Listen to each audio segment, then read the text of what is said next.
Hi everyone! Habang tayo ay nagluluto, siyempre, hindi pwede na nag-standby lang tayo po na nakatayo na magluluto ng kanilang dinner.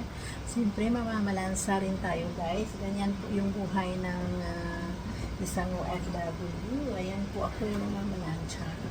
Kasi parang mga, ito, delikado ang plansahin. So, minsan pag ganito ay ako yung namamalansya. Si Jonah yung pambahay lang karamihan at saka yung hindi masyadong mahirap lang siya. Yan yung kanya. So, ayan, nagluluto ako at the same time namamalansya. Guys, gumugulong din guys ang washing machine. So, pangatlong job. Gumugulong yung washing machine namin guys. Gumugulong ang washing machine ay gumagawa din yung dryer, nagpapadry din ng aming damit. Syempre, all-in-one na task, di ba? Kailangan mas organized ka sa work. Pero siyempre si Jonah na yan yung kasama ko na yan nagsalang dyan. Kaya naman ngayon ay siyempre habang pinapasimmer natin yung kanilang curry, diba, namamalansya tayo. Ayan po. Sige ang luto, sige ang plancha.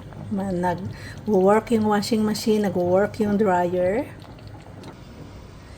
Ayan, kaya pag OFW ka guys, multitasking. Hindi lang po isa yung ginagawa mo. Kailangan sabay-sabay yan tinatrabaho para mas mabilis matapos. Ayan, kita niyo yung aming dryer. Dito po ako sa likod. Hindi po ako doon sa main na house. Dito po kami sa parang kusina. Tapos dito po yung dryer room. Tapos meron po kaming laundry space dito. At saka diyan po yung ayan po yung door ng helper's room. Diyan po yung kasama ko. At saka siyempre, may extra kaming big fridge din dito guys sa likod. Maliban doon sa fridge din nila sa front talaga sa kitchen. So, ayan. Kung sino po yung nagbabalak dyan guys na mag-a-abroad, yan po yung isipin niyo ha. Multitasking ang trabaho. Galing po kami ng check-up, sinamahan ko din yung aming bossing. So, pagdating, na-prepare na ng aking kasama yung aking lulutuin. So, mabilis ko siyang niluto.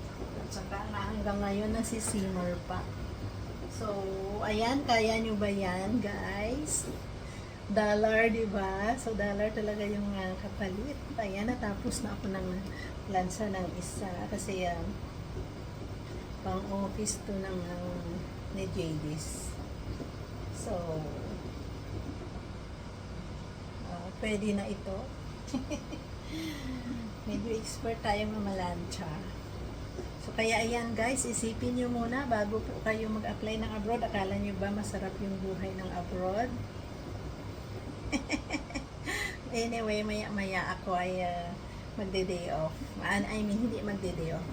Mag-go off to work na rin ako maya-maya. So, mga ilang minutes na lang, paluto na yung aking niluluto. So, yung aking kasama na lang yan mamaya magpa-dinner sa kanila.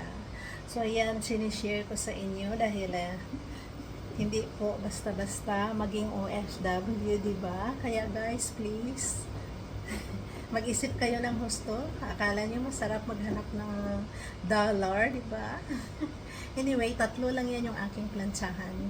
Yung medyo delikado ang plantsahan. So, ako na lang po mamalansa. So, ayan, sinishare ko lang po sa inyo guys. Thank you for watching. Bye!